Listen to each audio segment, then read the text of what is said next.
Metro Manila Basketball School-based is Coach Max Encila.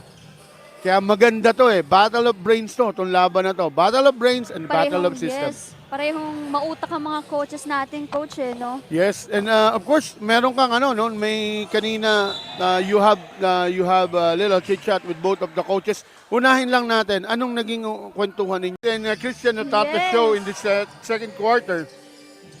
Both of them hitting three-pointers already.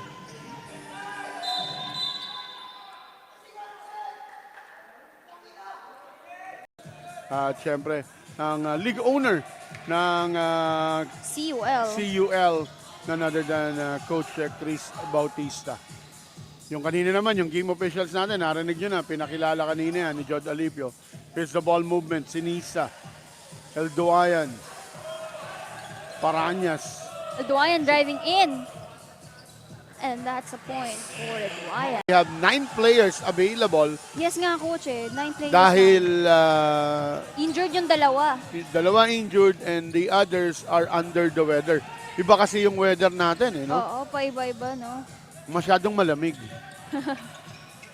Tapos minsan iinit ng sobra. Sa sa bandang hapon, and good defense. Alam mo, although they are down by 5, itong dahil they graduated or hindi na nag-enroll, ayaw na siguro mag-aral, or yung iba, Lumipat. tinanggal na niya talaga. Because of, alam mo naman ang coach, syempre. Pag you're not coachable, bakit pa kita kukunin? Dawis! That was a 3 points from Dawis.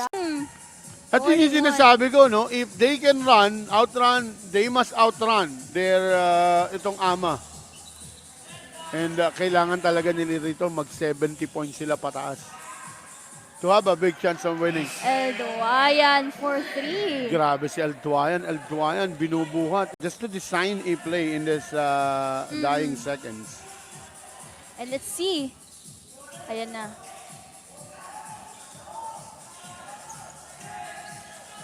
Here's Reed. He will create his own shot. Reed, what a pass! Yun na. And the better, no? Very reliable pass first guard, and of course can shoot from the 3, can create shots for his teammate.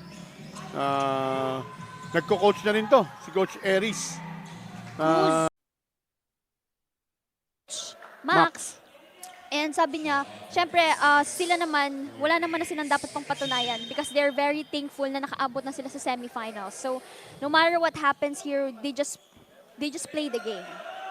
And I think that's a very uplifting words coming from both coaches kasi syempre yung isa full of trust, full of confidence, and yung isa naman very humble, and I think that's what will make them Team dito sa ating tournament.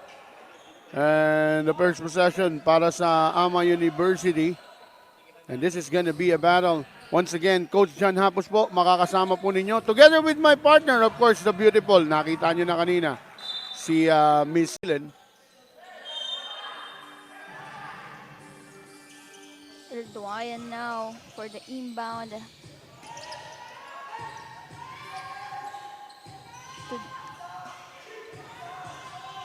Duayan, paborito niyo nga yun, Coach.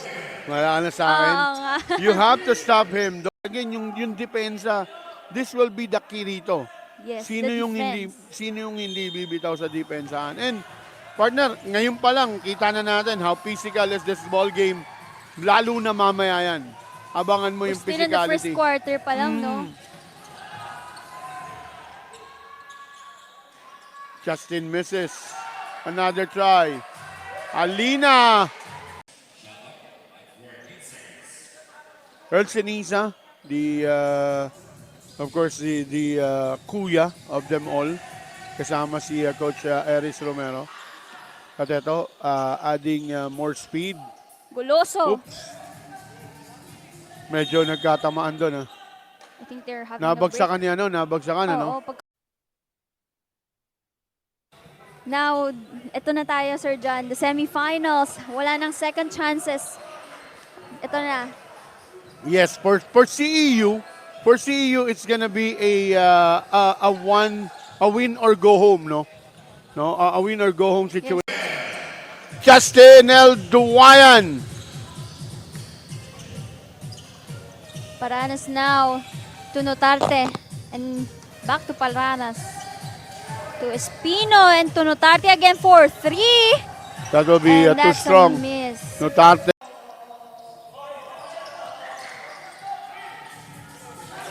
Siniza now. So it's gonna be Earl against Jalen. And again, Jalen, good defense. Ang depensa grabe ni ano. Ito na, yung Oo. physicality ng dalawa, no? Ang laki ni Siniza compared to... Pero yun, the veteran move will use his power. And Yes.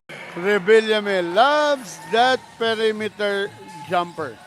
Hindi to anak ni Willie, ha? Baka mamaya sabihin anak ni Willie to. Kasi Revilla eh, no? Oh! Denied by Villano. Sunod dyan na tao, no? So, big shout out sa'yo. Of course, Siniza against Palanas. Siniza struggling. Oops. and of course, ang Kalos PH admin, celebrated their birthday noong 29. Control the board and they need to dictate the tempo. Baklig to Duayan again. Oh, what a crossover! Dawis! Kaboom! Three. That was a back-to-back 3 from... if you will ask me about what will be the advantage of the AMA University, I think the system. They have that system that has been built in since junior days pa nitong mga batang ito. Dahil doon na to Supported nag-high doon na to yung karamihan dito, doon na nag-high school sa AMA University. AMA yan, syempre sa mga nako-cover ko. At madalas, kaya familiar na ako sa pangalan, Reedback League! Or rather, Wow. that's Reedback League who will score a 2. Lukyao, not a big factor in this ball game right now.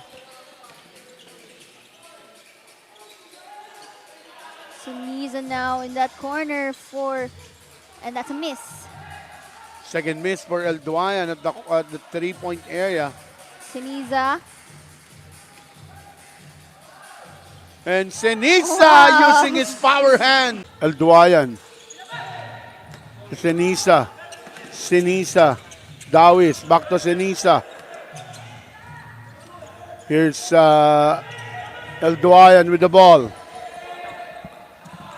El Duayan will attack, handed up to Kamay. And Christian Kamay is ready to take that ball. Itong si Notarte.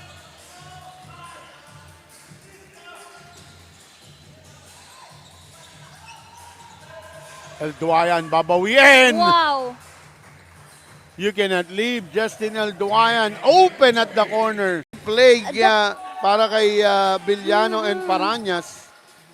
That's a perfect timing. Eye contact lang yun. Yes. Ano? Yun yung sinasabi nating pagkakakilala na. Yes, and we love that. El Duayan for Whoa! 3. That's